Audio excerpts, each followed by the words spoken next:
of grade 11, Thomas Pinpin, and we are here to discuss the domain and range of a rational function.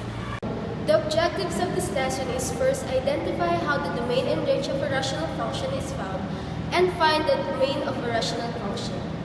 As we all know, the rational function looks like this.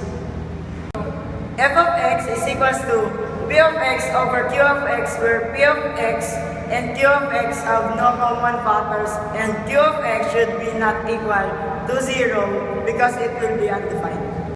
The domain is all real numbers that do not result in the denominator being 0. The domain will be undefined if the denominator is equal to 0. To get the range, we should change f of x to y, then solve for x in terms of y, and compute all possible values of y. Here are some examples to help you.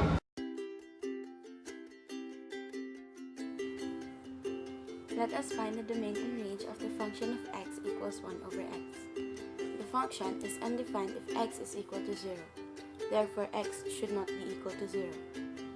So, the domain of the function of x equals 1 over x is the set of x such that x is all real numbers minus 0.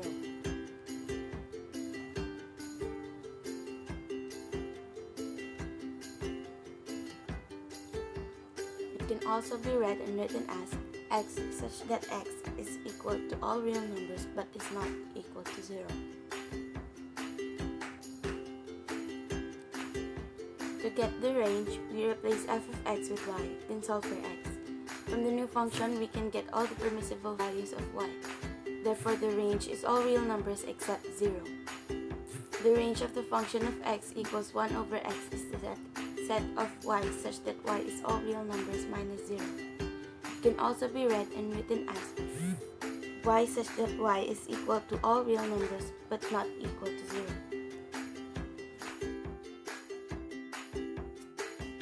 Let us now find the domain and range of f of x equals 2x minus 1 all over x plus 3. The function is undefined if the denominator is 0. Therefore, x should not be equal to negative 3. The domain of f of x equals 2x minus 1 all over x plus 3 is the set of real numbers except negative 3.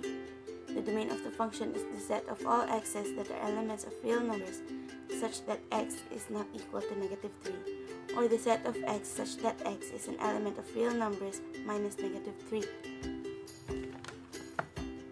To find the range of the rational function, we replace f of x with y. We now have y equals 2x minus 1 all over x minus 3. Then we solve for x in terms of y.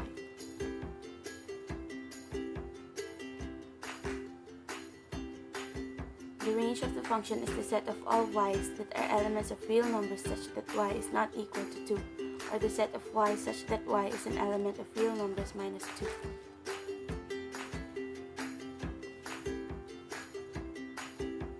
Let's now find the domain and range of f of x equals x squared plus 2x plus 1 all over x minus 1.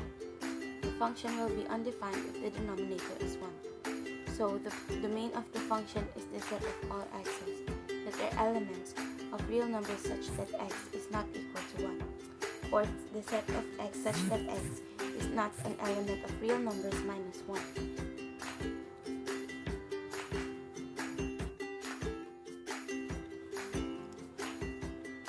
To find the range of the rational function, we replace f of x with y. We now have y equals x squared plus 2x plus 1 all over x minus 1. Then we solve for x in terms of y. We have the quadratic equation x squared minus the quantity y minus 2 times x plus the quantity y plus 1 equals 0. Since we have a quadratic equation in terms of y, we get the determinant of the quadratic equation. To have a real value, the determinant of the quadratic equation should be greater than or equal to 0.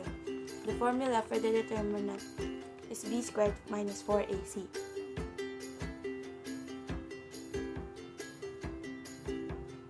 We have to test the inequality y times the quantity y minus 8 is greater than or equal to 0 on the intervals using the critical numbers 0 and 8. The results will be shown in the table.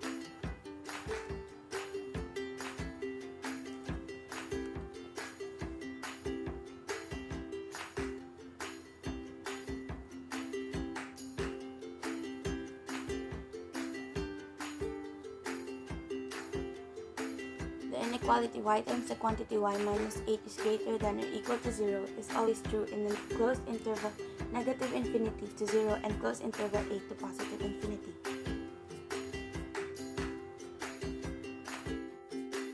Arrange the set of y such that y is less than or equal to 0 and y is greater than or equal to 8.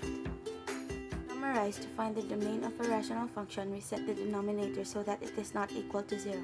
Then we solve for x. To get the range, we change f of x to y. Solve for x in terms of y. We find the range by computing all the possible values of y.